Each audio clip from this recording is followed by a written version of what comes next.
नमस्कार, आप देख रहे हैं दिव्य हिमाचल टीवी और मैं हूं आपके साथ पल्लवी शर्मा। स्वागत है आपका हमारे खास कार्यक्रम जाहिर है में। जाहिर है में आपसे बात करेंगे अंतर्राष्ट्रीय, राष्ट्रीय और राज्य की कुछ खबरों पर, साथ ही समाचार पत्र की कुछ खबरों पर भी आपसे चर्चा होगी। कार्यक्रम के अंत में आपके लिए रोचक विषय भी लेकर आए हैं, तो बने रहिए कार्यक्रम के अंत तक। सबसे पहले नजर डालेंगे राष्ट्र की कुछ खबरों पर।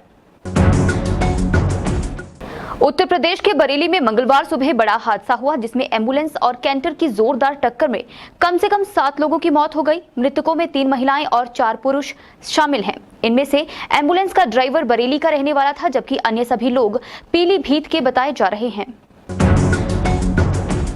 जम्मू कश्मीर के कुलगांव में गोपालपोरा इलाके में स्थित एक हाई स्कूल की महिला शिक्षिका की आतंकवादियों ने गोली मारकर हत्या कर दी। आतंकियों ने स्कूल में घुसकर इस घटना को अंजाम दिया। महिला शिक्षक गंभीर रूप से घायल हो गई। उसके बाद उसे अस्पताल ले जाया गया, जहां उसने दम तोड़ दिया।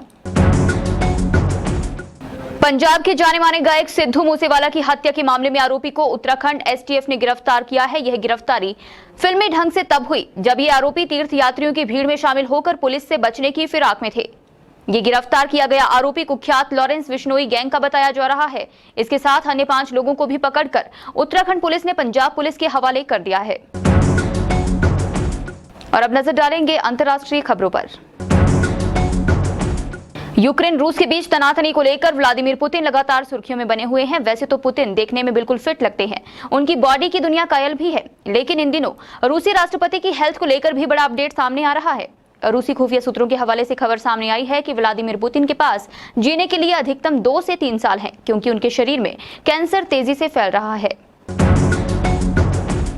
ईरान में अपने पार्टनर को शादी के रिश्ते में धोखा देने वाले मामले में 51 लोगों को मौत की सजा सुनाई गई है। इन लोगों को पत्थरों से मार मार कर मौत दी जाएगी।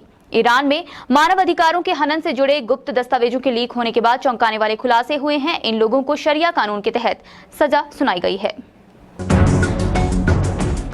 चीन की तरफ से ऑस्ट्रेलिया अमेरिका को घेरने के लिए प्रशांत महासागर के 10 देशों के साथ सुरक्षा समझौता करने की कोशिशों को बड़ा झटका लगा है। प्रशांत देशों के दौरे पर गए चीन के विदेश मंत्री वांग यी को खाली हाथ लौटना पड़ा है। प्रशांत देशों के चीन के साथ व्यापार और सुरक्षा समझौते पर हस्ताक्षर करने से इनकार हो गया है। वांग यी ने फिजी में 10 देशों के विदेश मंत्रियों के साथ बैठक की, लेकिन चीन के साथ सुरक्षा और आर्थिक समझौते पर कोई सहमति नहीं बन पाई। और अब नजर डालेंगे राज्य की कुछ खबरों पर। हिमाचल प्रदेश के शिमला जिला में सड़क हादसा हुआ है। यहां पर एक पिकअप गाड़ी हादसे का शिकार हुई है। हादसे में 3 लोगों की मौत हुई है। फिलहाल 3 शव बरामद कर लिए गए हैं। देर रात की ये घटना है। शिमला पुलिस मामले की जांच में जुटी है। संघ लोक सेवा आयोग यूपीएससी की परीक्षा का परिणाम घोषित हो चुका है। इस बार हिमाचल के युवाओं ने भी परचम लहराया है। हिमाचल प्रदेश के हमीरपुर जिला के सुजानपुर के गौरव डोगरा ने 557वां रैंक हासिल किया है। हिमाचल प्रदेश में केंद्र सरकार के 8 साल के कार्यकाल को लेकर आयोजन किया जा रहा है। इसी कड़ी में पीएम नरेंद्र मोदी शिमला पहुंचे। शिमला के ऐतिहासिक रिज मैदान पर पीएम पहुंचे थे। यहां पर पहुंचने से पहले पीएम ने रोड शो निकाला, जिस पर फूलों की बारिश की गई। बड़ी ही गर्मजोशी के साथ पीएम का स्वागत हुआ। प्रवर्तन निदेशालय ने हिमाचल में आम आदमी पार्टी के प्रभारी व दिल्ली के स्वास्थ्य मंत्री सत्येंद्र जैन को मनी लॉन्ड्रिंग से जुड़े मामले में सोमवार को गिरफ्तार किया।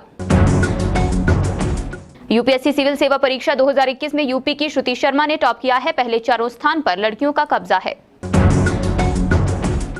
मशहूर पंजाबी सिंगर सिद्धू मूसेवाला की हत्या की साजिश तिहाड़ जेल में रची गई थी। कुख्यात गैंगस्टर लॉरेंस यहीं बंद है। उसने कनाडा में बैठे गोल्डी बराड़ के साथ मिलकर इस साजिश को अंजाम दिया। और अब नजर डालेंगे संपादकीय पृष्ठ पर। नरेंद्र मोदी सरकार के 8 साल दरअसल राजनीति के ऐसे युगों में प्रवेश है जो आजादी के बाद का नया तजुर्बा और नया एहसास भी है। इस लेख को आप 8 साल 8 युग शीर्षक के साथ यहाँ पढ़ सकते हैं। रुपए में गिरावट का मतलब भी आपको यहाँ पढ़ने को मिलेगा, जिसको लिखा है डॉक्टर अश्विनी महाजन ने।